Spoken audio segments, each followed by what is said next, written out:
We all can relate to the idea of taking things in life for granted. So what happens when those things, for example, our physical abilities, are taken away?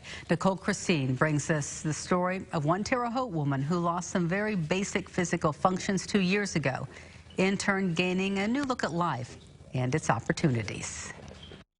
I actually don't remember that day at all. May 29th, 2020, and the roughly 2 months that followed are a period of time Laura Burdick says she can't recall. She was hit while traveling on a frontage road. The other driver came off the interstate and landed on top of Laura's car. Laura suffered a spinal cord and traumatic brain injury. She also faced a recovery journey that was anything but certain. I say this about spinal cord injury.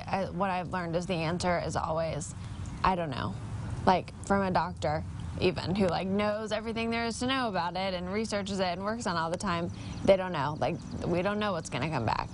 Is it going to get better? We don't know. Laura says there were challenging days as she entered rehab at QLI in Omaha, Nebraska. But it's the days when she reached her goals that stand out. I wanted to be able to drive this wheelchair instead of having to be pushed around in a wheelchair.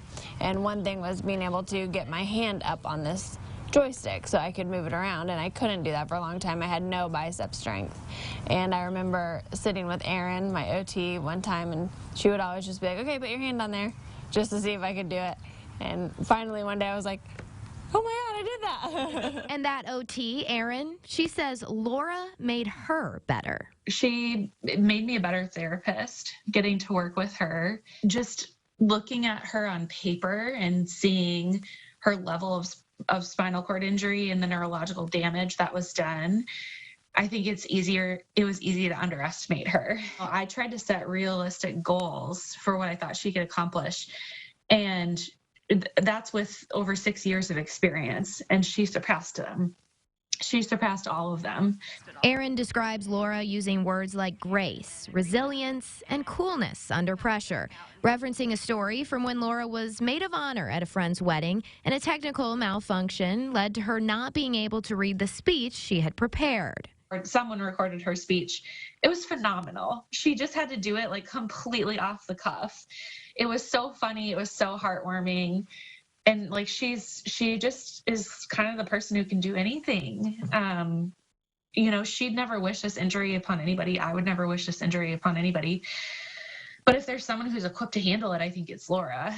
And Laura does more than just handle her situation. She uses it to motivate others, both in her job as a health coach and her speaking engagements out in the community. This word had started sticking out to me about a year ago now, and it's contribute. Something I had lost was a life where I just had total freedom, total independence. And so if I was able to help other people see, you have that. You have that capability, that ability. That's what I can do, is help people, guide them on that path of realizing what's available to them and helping them be as healthy as they can be so that they can say yes to things they want to do. Best of luck to Laura. She says that the past 2 years have shown her just how many great people she has in her life, from her family and her close friends to just people in the community who have showed support.